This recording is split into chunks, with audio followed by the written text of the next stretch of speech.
사도 바울은 복음을 주제로 로마서를 시작해서 PPT 보여주세요. 2번. 죄와 심판으로 나아가고 그 다음으로 죄와 심판을 이기고 생명에 이르게 하는 칭의에 대해서 논증을 했습니다. 그리고 이제 다음 단계로 구원받고 칭의함을 받은 성도들에게 요청되는 것이 성화임을 밝힙니다. 즉 성도에게 있어서 구원은 끝이 아니라 시작입니다.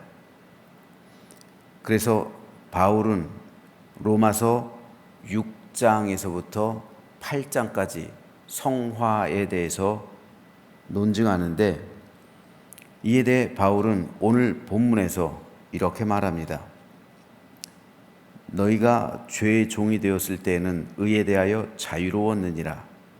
너희가 그때 무슨 열매를 얻었느냐? 이제는 너희가 그 일을 부끄러워하나니 이는 그 마지막이 사망임이라. 그러나 이제는 너희가 죄로부터 해방되고 하나님께 종이 되어 거룩함에 이르는 열매를 맺었으니 그 마지막은 영생이라. 죄의 삭은 사망이요 하나님의 은사는 그리스도 예수 우리 주 안에 있는 영생이니라.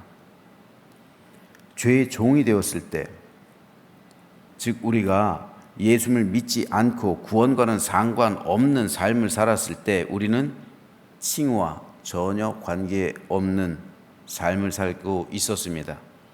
그래서 우리는 바울이 갈라디아서 5장에서 말하고 있는 육신의 열매를 맺는 삶을 살아갔습니다. 육신의 열매가 뭡니까?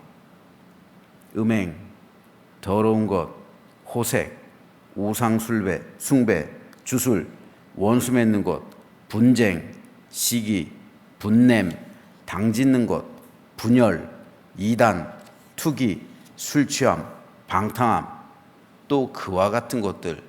바울은 이러한 것들이 육신의 열매, 육체의 열매라고 말합니다. 세상 사람들은 이 열매, 즉 사망의 열매를 맺고 있는 거예요. 그래서 그 끝은 사망이요 영원한 멸망이요 지옥입니다. 그러나 그리스도 예수의 사람들은 육체와 함께 그 정욕과 탐심을 십자가에 못 박았다라고 바울은 말합니다.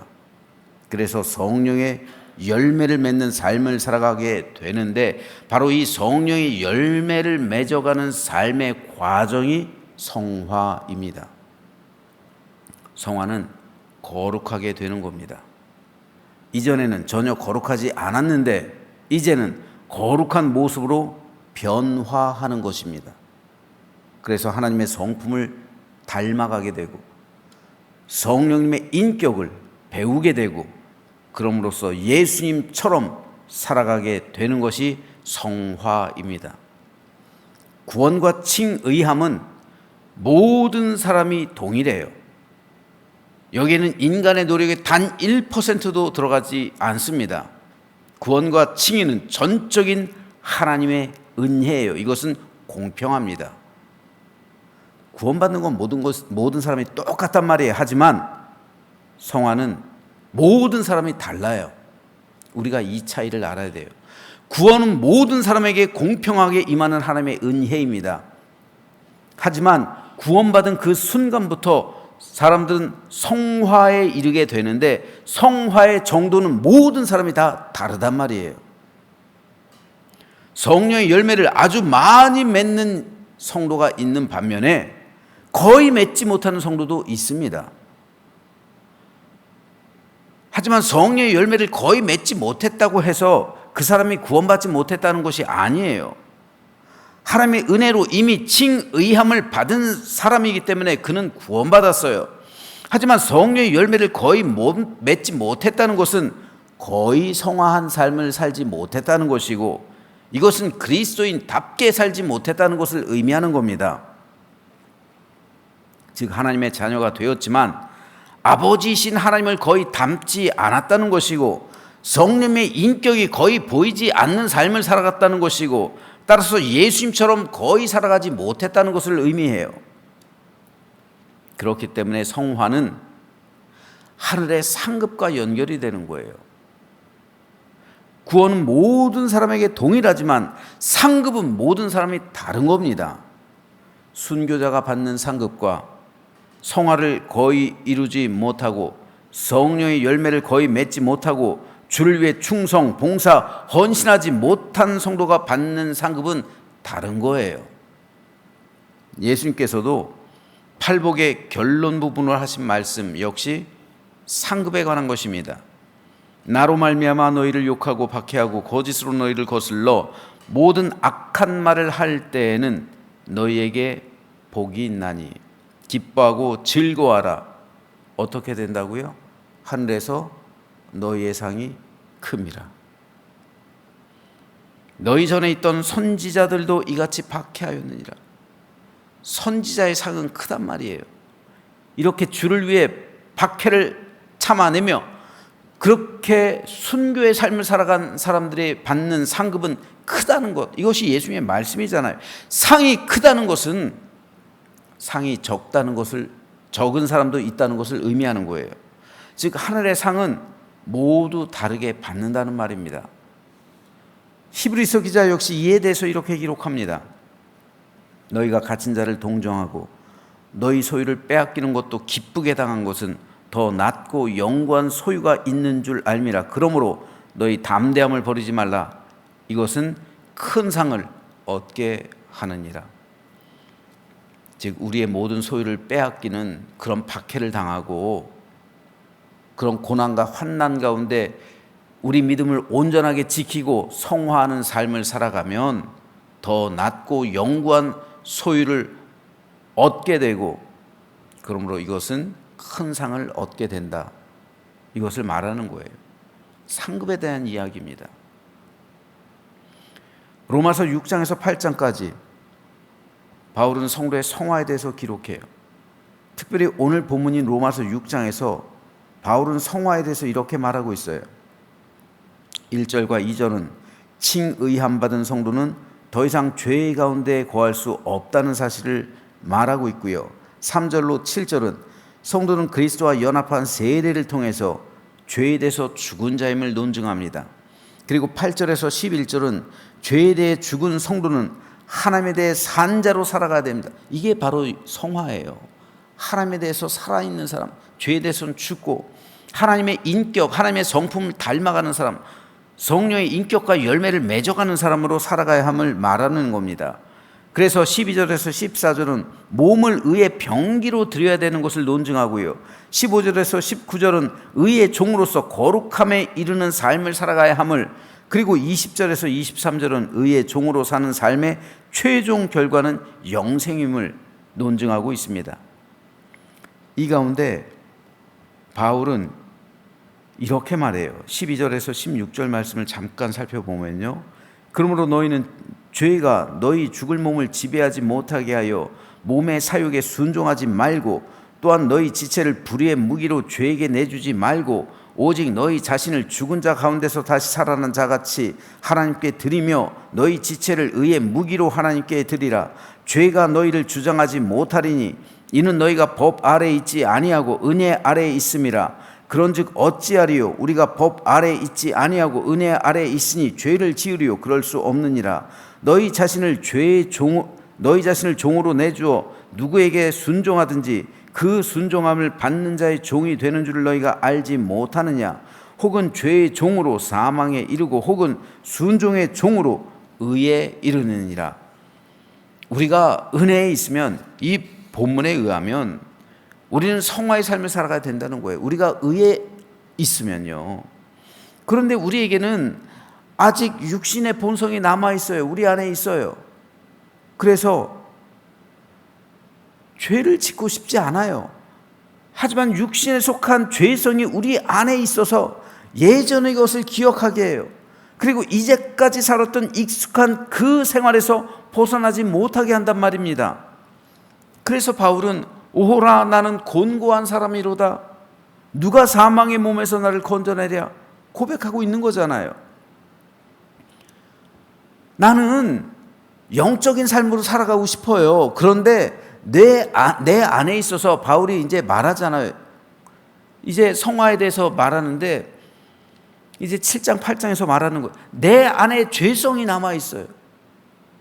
그래서 나로 하여금 성령의 열매를 맺지 못하게 만들게 한단 말이에요. 이 두 가지가 투쟁하고 있단 말이에요. 세상 사람들은 두 가지가 투쟁할 이유가 없죠. 성령의 열매를 맺을 일이 없으니까. 하지만 그리스도인은 성령께서 거하시기 때문에, 내주하시기 때문에 성령의 열매를 맺는 과정 가운데, 즉 성화의 삶을 살아가는데 투쟁하게 만드는 거예요. 내가 죄의 종으로 나를 드리느냐, 의의 종으로 나를 드리느냐는 전적으로 나의 선택에 달려 있는 거예요. 그러니까 성화는 사람의 노력에 달린 거예요. 이게 다른 거예요. 구원은 사람의 노력과 전혀 상관없습니다. 단 0.00001%도 사람의 노력이 들어가지 않아요, 구원은. 하지만 성화는 그렇지 않아요. 성화는 나 자신의 선택에 달린 겁니다. 나 자신이 얼마만큼 노력하고 수고하고 얼마만큼 헌신하고 나 자신을 얼마만큼 주에게 드리느냐, 그것은 전적으로 사람의 결단에 달린 거예요. 이것은 나의 수고와 나의 하나님을 향한 열정과 나의 각오와 나의 노력을 필요로 하는 거예요. 성화는 거저주는 것이 아닙니다. 은혜는 거저주는 거예요. 하지만 성화는 그렇지 않아요. 성화는 인간의 책임이에요. 구원은 하나님께 달려있는 것이지만 구원받은 이후 성화는 인간의 책임이에요. 전적인 인간에게 달려있단 말입니다. 그래서 성화를 이루기 위해선 필사각오와 노력이 필요한 거예요. 여러분이 지금 새벽기도를 드리고 있는데 새벽기도 드리는 사람과 드리지 않는 사람은 다른 거예요. 중보기도 하는 사람과 하지 않는 사람 역시 성화의 정도가 다를 수밖에 없는 거예요. 주님을 위해 내 믿음을 온전하게 지키기 위해 애쓰는 사람, 그리고 되는 대로 살아가는 사람은 다른 거예요. 그렇잖아요. 어떤 일이 있어도 하나님을 예배하는 일에 빠지지 않고 주를 위해 헌신과 충성과 봉사하는 사람, 그 사람이 받을 상과 시간이 되면 교회 나오고 되지 않으면 나오지 않는 그 사람이 받을 상은 다른 거예요. 그가 만약 구원 받았다면 다른 거예요. 어떻게 똑같아요? 다른 거예요. 상은 다른 거예요. 구원은 동일하고 공평하지만 상급은 다 다른 겁니다. 그리스도인이 된다는 것은 이 성화의 삶을 살아내야 함을 의미합니다. 오래돼서 좋은 것 세 가지가 있다고 하죠. 구두, 포도주, 친구입니다. 탈무드의 말이에요. 그러면 그리스도인은 어떻습니까? 성도는 시간이 흐르고 세월이 흐를수록, 즉 신앙의 연조가 깊어갈수록 어떻게 돼야 돼요? 성화돼야 돼요. 그렇죠? 주님의 모습이 나와야 되는 거예요. 하나님의 성품이 보여야 되는 거예요. 성령의 인격과 열매가 맺혀야 되는 거예요. 예수 믿은 지 10년, 20년, 30년이 지날수록이요. 달라야 된단 말이죠. 성화의 정도가.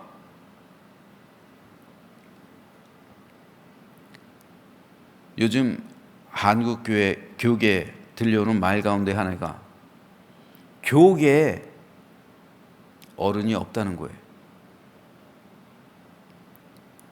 즉 한국 교계에서 존경할 목사님이 별로 보이지 않는다는 거예요.